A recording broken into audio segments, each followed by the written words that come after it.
Welcome back to my channel and welcome to March favorites and fails now that it is finally no longer March. Was it just me or was March like 8 months long? It just never seemed to end. An awful lot happened in those like 31 days. But here we are. I do have some favorites. I do have some fails.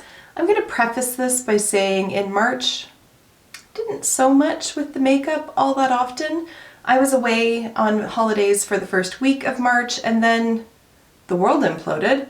And so there was about a week where life was normal for me and then not so much. And now I'm finding with being at home, there's really no point in putting makeup on except perhaps to make myself feel moderately better. But also I'm not going anywhere. So what's the point? And I've been in a funk. I really have. I'm trying to work my way out of it. But it's been a challenge, and I'm sure I'm not alone in that particular boat. I am still deemed to be an essential service provider.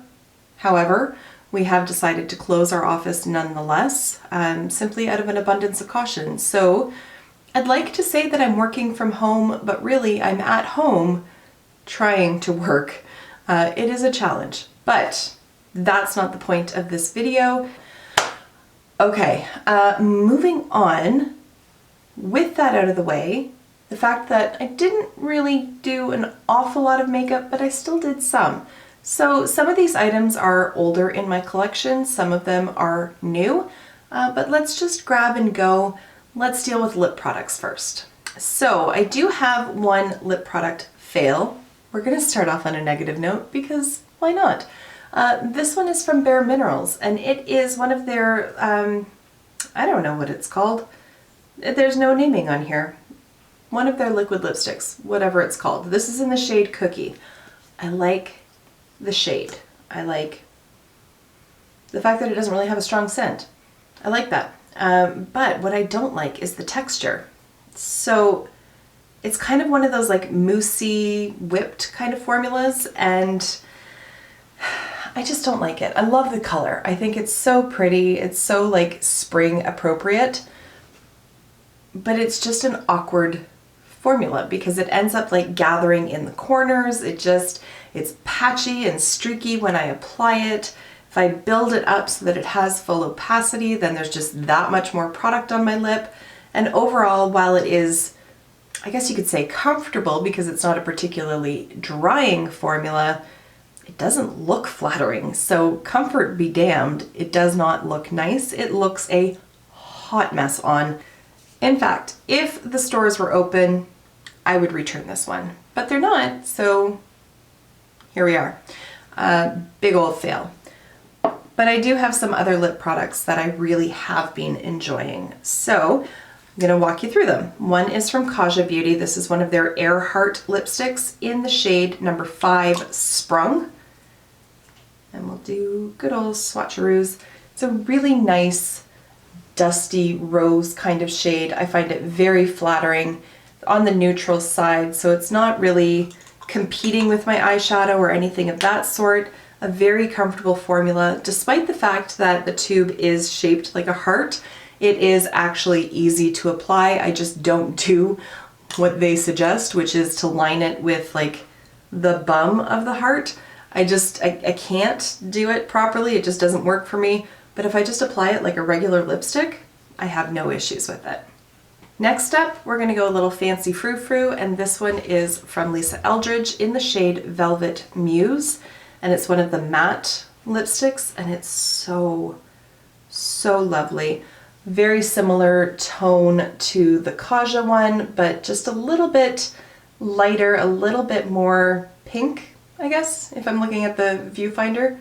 And I just find this to be very comfortable. So despite the fact that it is a true matte, whereas I should mention the Kaja is more of a satin kind of finish, but whereas this Lisa Eldridge one is a matte, it's still very comfortable on my lips, and I don't find that it pills or drags across itself. It doesn't settle into lines or feel uncomfortable.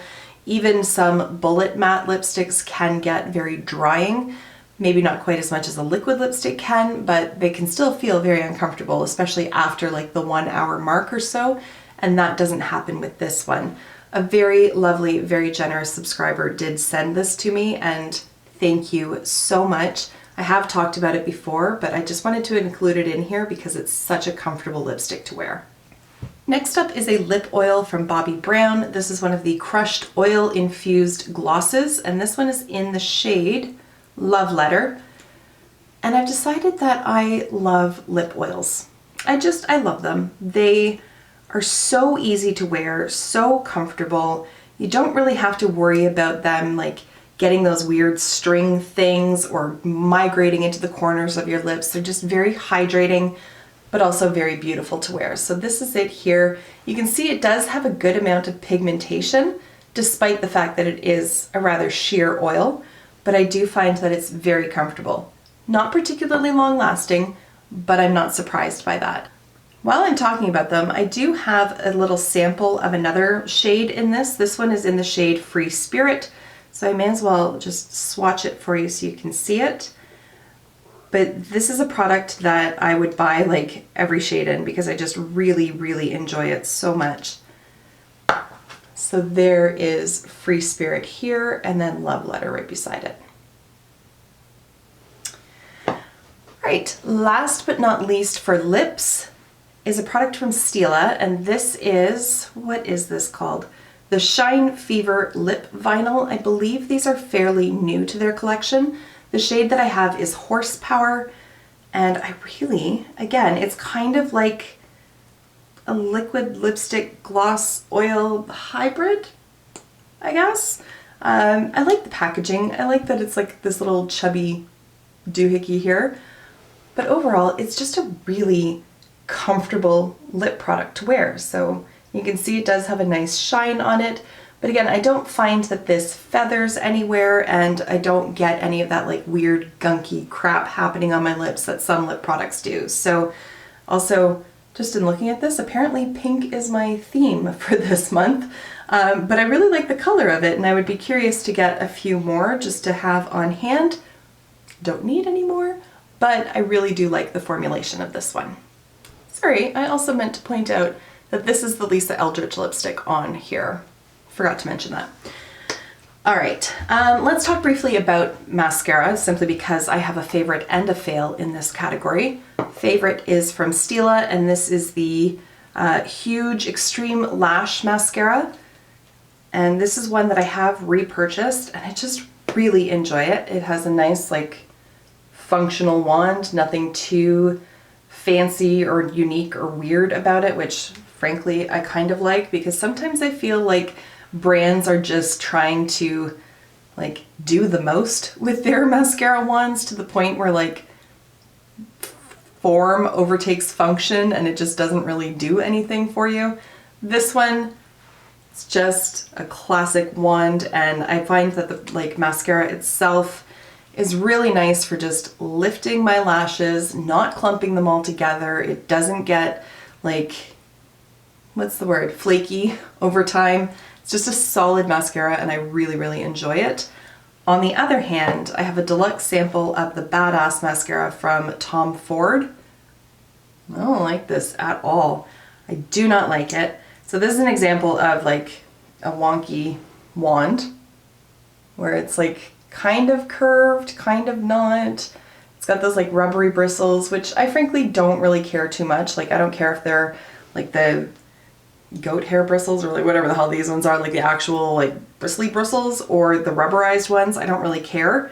But I just don't like this mascara. It's like it never fully dries down. So at the end of the day, my lashes are like sticky. They clump together really easily. I find this difficult to remove, and I'm so glad that I got it as a sample and that I didn't pay the like $60 for it here in Canada, because I'd be pissed. But I really don't like it. Not at all. All right, let's talk about eyeshadow. I have been gravitating towards very simple looks lately. For the most part, I've been like throwing a bronzer in my crease, putting mascara on, there's my eye look. But there have been some palettes that I have been more drawn towards this month when I have done actual eyeshadow, and two in specific. So one is the Huda Beauty new Nude palette. I think for obvious reasons, this is just kind of up my alley this month. I just haven't been dealing with a ton of color. I just want simple, easy to go. Here we are, hence this palette. And then also the Midas Cosmetics and Smoky Glow collab palette. I love this because there's just so much versatility in it, and it's also just really easy to work with. Like the shadows are not fussy. I don't have to spend like a million years trying to blend them out. The metallic shades are metallic and impactful, and there's a ton of colors to choose from, but you can still get really pretty neutral looks out of this as well. So I'm finding that this is a good option for me in my current makeup frame of mind. For most days though, and particularly for that like 1 week of time where I was going to work, what I was doing was like a one and done shadow. So again, I would put my bronzer in my crease, and then this one is from ColourPop. It's in the shade Frog, and it's just such an easy, simple, yet very pretty eye look. Just swipe it on. It's got this like icy pink kind of sheen to it. Even if I don't use an eyelid primer, it still lasts all day without creasing or without having any sort of glitter transfer, because there is a little bit of micro glitter in this shadow, but it helps to brighten up the eyes. It helps to like just add a little bit of like visual appeal, but it's so simple. I literally pick it up with my finger, do one of these, kind of blend the crease a little bit with that bronzer, and I'm good to go. I don't even bother with lower lash line. When I am just doing my crease and some eyeliner, the shade that I use for that is from Makeup Forever, and this one is M549. It's just a really simple, cool tone brown. Like it's almost like a contour shade, to be honest, but it's nice for just adding a little bit of definition without being super obvious that you even have eyeshadow on. So I find that this one, especially with like a winged liner or something like that, it just looks really polished, really nice, but like very minimal effort. For achieving the winged liner, thank you for setting up that segue, ABH liquid liner. I never hear anybody talk about this, and I really don't know why, because to me, it's the best liquid liner on the market right now. I just really love it. I find it so easy to work with. The applicator is like the perfect like amount of flexibility, but it's still mostly rigid, if that makes sense. Like there's some flexibility so it's not stabby, but it's also not like flopping all over the place. The product itself is nice and liquidy without being runny. I don't find that I get any feathering with it. It doesn't transfer, but I can also just do like my entire eye, including the wing, with just like one dip, I guess. So I really, really like this eyeliner. I don't have issues with it fading. I don't have issues with it cracking. I just find it really easy to use. By contrast, I have a Stila product here. So we've seen Stila in the lip products and the mascara, but now unfortunately it's going to be on the other side of the equation, on the fail side. And this is their Stay All Day Waterproof Liquid Eyeliner. And I have tried and tried to like this liner. I have it in 3 different shades. I've bought it like over time. I didn't buy all 3 at the same time, but over the course of a few years, I kept trying it because I like the way that it looks. It looks promising because it is a very precise point. And there you have it. I don't like this liner. I just don't. It feels like this one's brand new, basically. I got it free with a purchase that I made from them maybe December or January. I can't remember exactly when, but it feels like it's been open for like a month. Like it's so difficult to work with. You can even see it on here. Like it's just not consistent in terms of how much product it lies down. I just have a really hard time working with it. I do have it on today, and even just lining the lash line, not even, obviously I don't have a wing or anything like that, but even just lining the lash line takes so much effort. It's really unfortunate, but like if ABH could come out with the like shade range that Stila has in their liquid liners, it would be over for me. I would be so happy. but this one I cannot recommend it. I do not like it. All right, I have a couple blushes to talk about. One is from Chanel. This is one of their powder blushes in the shade 82 Reflex. This shade was recommended by Michelle Wong, and she is not wrong. Wong is never wrong. It is so beautiful. There's like a hint of gold iridescence in it without it being glittery by any stretch, but it just helps to like liven up the cheeks a little bit. There it is on my middle finger. With just like a healthy bit of a sheen without being glittery or over the top. It's not distracting. It actually applies a little bit more on the peach side than what it looks like it will in the pan. I'm just gonna do a really heavy swatch on the back of my hand so you can see the color there. But it just has like a very like healthy looking glow to it without being like, here's my shiny cheeks, if that makes sense. I hope that makes sense because that's how I'm describing it. But overall, I really love this blush.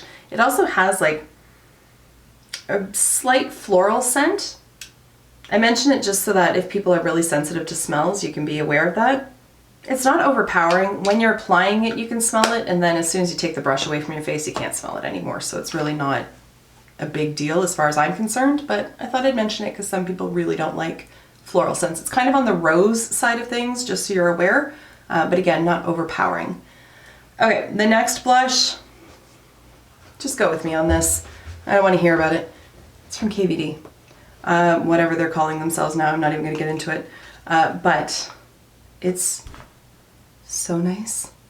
Like, I'm conflicted, but it's so nice. This is in the shade Foxglove, one of their Everlasting blushes. First of all, it feels like satin. Second of all, the packaging, kind of killer, to be honest. I actually really like it. And then the shade is this like beautiful rosy kind of pink. And this one is perfectly matte. So if you prefer a matte blush, this might be something you might be interested in. But it blends so beautifully. There's a good amount of pigmentation in it. So I can wear it even with all of this suntan going on. And even at that, I have to use a bit of a lighter hand. I think if you were really fair, you'd probably want to go for a lighter color, but it's nice to know that it does work for a bit of a range of shades anyways, because you can apply it with a light hand, you can build it up, but it's a beautiful powder. That's all I'm going to say about that. All right, the last favorite that I have is an oldie but a goodie. And mainly it's because I have discovered the proper brush to use with it, for my sake. It's from ColourPop. It's one of their Super Shock Cheeks. God, I hate the names of these things. Super Shock Cheek, whatever. It's in the shade Flexitarian. People have been talking about this shade for ages, for good reason. It's the highlighter that I'm wearing today. Clearly very metallic. But for the longest time, I hated using it because I couldn't. I didn't know how to use it. A regular brush wouldn't pick it up. With my fingers, it was way too heavy. With a sponge, it just got everywhere. I didn't like it with the sponge. Enter the rougher brush number 4. So good. I was talking about this. I live streamed today and I was talking about this brush. And it really looks like it's going to be too big for highlighting. Like when you think of a highlighter brush, you think of like a fan brush or a very narrow tapered kind of brush. This one, it just works. It picks up just enough of the product, and then I can blend it into place, bring it up. It's still narrow enough. I can do my nose with it, and then I can also sweep it across my forehead a little bit. And it just lays the product down beautifully, blends out those edges so that it's not just like a strip of highlight. These two together are like a dream team. I am so glad that I have this brush because otherwise I was going to declutter this, but then I discovered that these two are like a perfect symbiotic little relationship. Okay, let's end on the negative, shall we? Why not? We started there, let's end there. I've got 2 more products to talk about. One of them is from Tarte. I don't like this at all. I really don't. This is the Set and Go Mineral Powder. So it comes with a brush in the container. So you can obviously see the powder's down here, and then there is your brush here. And you're supposed to go clicky, clicky, clicky, and then the powder comes out here. such a pain in the ass to work with because first of all, you don't know how many clicks it's going to take. So I end up like I don't know if that just released powder. I have no idea. So I end up like having to like keep clicking it until I see little bits of powder falling down, and then I know that the brush is loaded up. The brush is disproportionately small to the size of my face. So if I want to like set my powder or set my face, like I don't know how much I need. And then, okay, so now my forehead is set. Do I need more powder? Like I honestly can't tell. Like nothing is coming off of there. So I guess I need, like, it's such a pain in the ass to work with. I don't know what to do with it. Again, if I could, I would return this to the store. I cannot figure out how to like open the tube so that I can just like dump the powder into another container and use it that way. Also, I don't know how to clean that brush. Like clearly there's some sort of opening from the powder to the brush, hence like the click mechanism. So I don't want to go like, yeah, there's a ton of powder there. I don't want to go washing this in water because potentially like that little entryway that's down there, I can't see it. Yeah, you can sort of, well, I mean, you know it's there, you believe me. Anyways, I don't want water to get in that. But like there's so much powder on the inside of it, but none of it really translates to the outside of the bristles. So unless I'm gonna like mash it against my face, I just find that it's a useless product. So I'm really frustrated with it and I really regret this purchase. All right, let me get all that powder off my hand and we'll talk about the last thing, which isn't makeup, but it is fingernails. Specifically the Helios Nail Systems Gel Effect Nails. I bought these at Shoppers Drug Mart. They were $16, $15.99, $16. Okay, so they come with like, you can put the little pads on them if you want. Otherwise they come with the glue and all that stuff. I'm gonna grab one of the biggest ones that I can find here just so you can see the pattern. Let's hold it up against my phone so that you can see it more easily. I gotta turn it off. There we go. Okay, focus. See, it's really cool because it looks like a little cloud, right? Like it's semi-opaque and then it's got like that little white marbling around it. I'm not sure if you can really tell. I'm trying my best here. There we go. Very pretty. That's great. Unfortunately, these, okay, focus. I got it. I need the visual aids. They're so flexible that they're ridiculous. So I put them on, glued them to my fingernails, whatever, and then I scratched. I think I scratched my head. Not aggressively, just scratched my head, and the nail ripped. Like ripped right off. Didn't rip off my fingernail, but like the tip of the nail, a chunk of it came out. And then, you know, I did something else. I don't know if I was washing dishes or whatever it was, and then I looked down and there's another nail with a big chunk out of the tip of it. So I think they lasted less than a day in total.